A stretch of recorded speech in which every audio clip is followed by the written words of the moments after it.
What's up, everybody? My name is Ryan Thomas. You're joining me tonight on the Thomas Take Sports Podcast, live on Grandstand Sports Network. Obviously, Facebook, YouTube, Twitter. Follow me at Thomas Takeover. You can subscribe to the YouTube channel, the Thomas Take Sports Podcast, for all-access looks at the Thomas Take. When I go live, you can communicate with me on YouTube, Twitter, obviously at Thomas Takeover. And Facebook, you can like the Facebook page, the Thomas Take Sports Podcast. Back again, live from Buffalo, New York, and I gave you guys my top 5 quarterbacks of all time. You can tune into that, see who I rank in the top 5, and why in that order.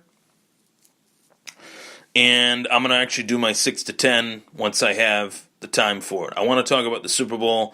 I feel like I haven't done enough talk about the Super Bowl. We're a couple days away from it, tomorrow being Friday. And we got Saturday, and then Super Bowl Sunday, which takes place, obviously, Sunday. February 4th. Eagles versus Patriots, Super Bowl 53. How do I see this game going down? How do I anticipate this game going? What are some things that I'm going to be really keeping my eye out for on both ends of the ball on both teams? So I really want to start out with Philly, and then I'll go into the Patriots first. The Philadelphia Eagles are coming into this game as massive underdogs. I don't care what anyone says. They're massive underdogs. The Patriots are supposed to win this game. The Patriots regime has been in existence for 18 years with Kraft, Belichick, Brady. This is their 8th Super Bowl appearance. They got Brady, they got Gronk, they got Amendola, they got Hogan, they got the run game. They're the defending Super Bowl champions, for Christ's sake. Okay, they are the overwhelming favorites in this game, and they should be. So.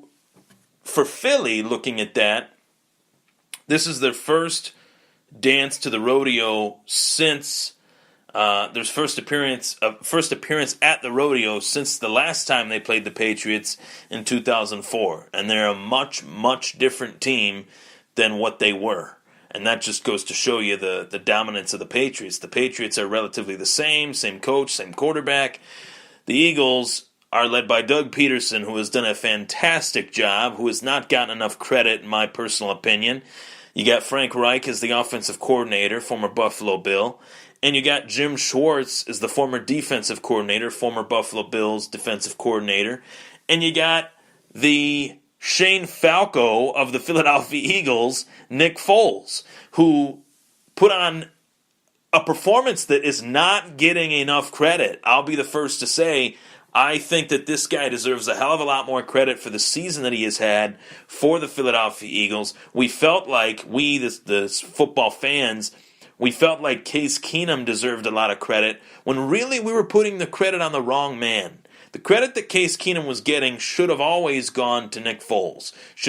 I'm not saying it should have never gone to Case Keenum, but we were over-exaggerating Case Keenum when really we were under-exaggerating Nick Foles. Nick Foles deserves all the credit for the performance that the Philadelphia Eagles had offensively versus the Vikings. The Vikings were the number 1 defense in the NFC for the majority of the season, if not all of this season, and Nick Foles completely dispatched them.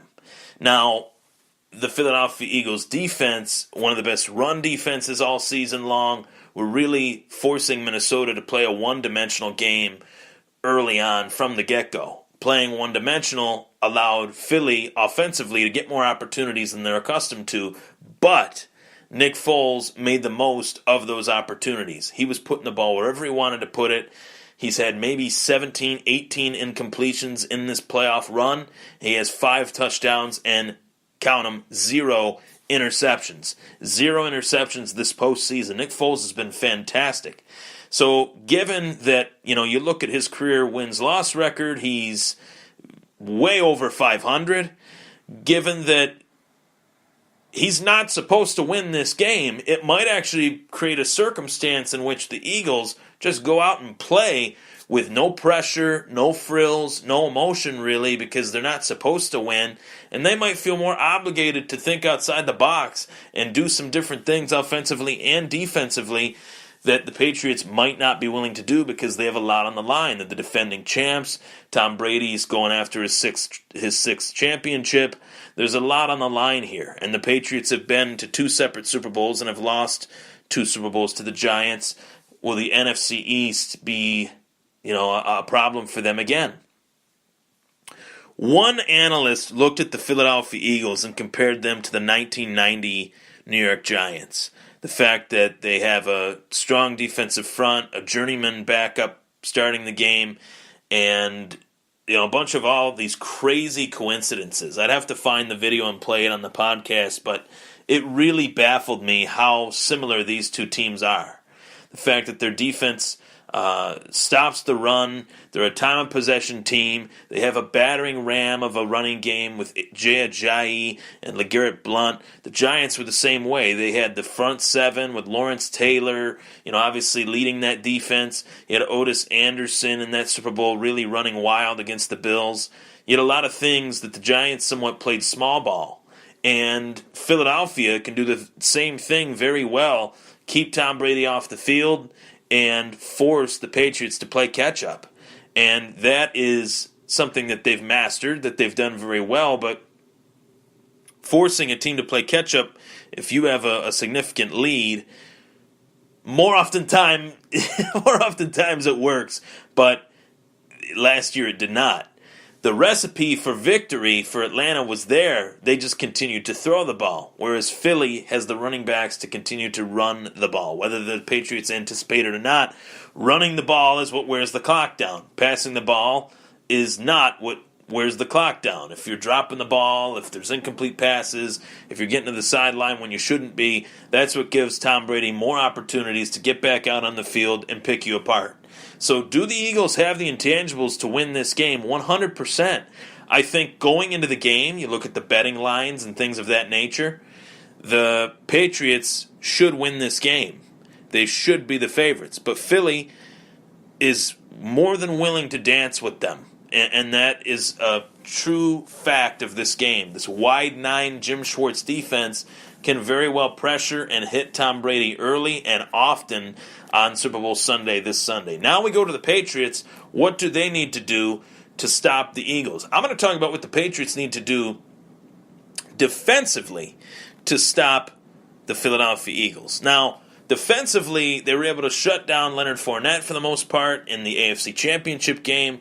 They had to make Blake Bortles beat them. Now, the situation is they have to shut down the run game in order for their offense to get back out on the field, as I was mentioning. But with Philly, it's much tougher because they have a more in-depth run game than what the Jacksonville Jaguars have. The Jaguars had Fournette, they have Yeldon, but no. Fournette is great on his own, but you have Jay Ajayi, LeGarrette Blount, and my man Corey Clement. You had a 300 monster in the backfield. If you take advantage of that, if you wear down the Patriots defense, you can do big things. The Patriots have to keep that in check and force Nick Foles to beat them.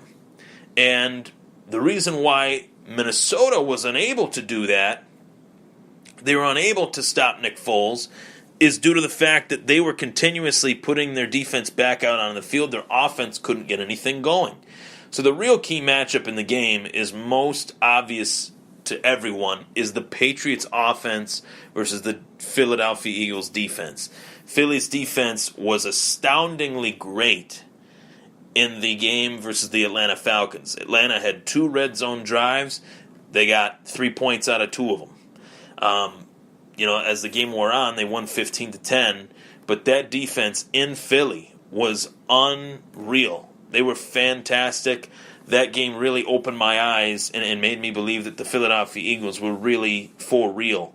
Whether they had their backup quarterback or not, I see Nick Foles as a starter in the National Football League. So 1B to Carson Wentz's 1A, if you want to call it that. So I think that Philly's defense versus the Patriots' offense is the matchup. You got Fletcher Cox, you got Derek Barnett, who I was really high on coming out of Tennessee last year, and you have the mastermind that is Jim Schwartz, who is from the Belichick coaching tree, a guy that produces this wide 9 defense where the edge rushers have more space than most defensive schemes. They're coming out at angles, kind of shrinking the pocket quicker and faster than ever before. And when I saw Derek Barnett was drafted by the Eagles, I thought it was a perfect fit for that defense. I see him as a Mario Williams-esque fit. How Mario Williams did in the Bills, wide 9 was very similar to how Barnett, produced in very similar players. So there's a lot to take in with this game. I think Philly has to be able to run the ball. I expect them to really try to run the ball to the best of their ability in this game.